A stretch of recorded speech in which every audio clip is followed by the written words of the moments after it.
Welcome back, everyone. I'm Stepek. I am the owner of an independent horror bookstore called godless.com. I'm also the owner of a book formatting services and cover creation thing called GOD Plutonium. You can check that out at god94.com or just go to Godless and look in the services section.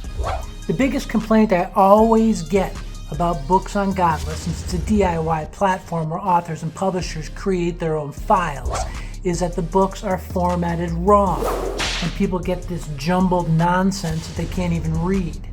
This is the second part of our video tutorial about formatting books and making sure that they are exported correctly when you turn them into EPUBs, which are HTML files.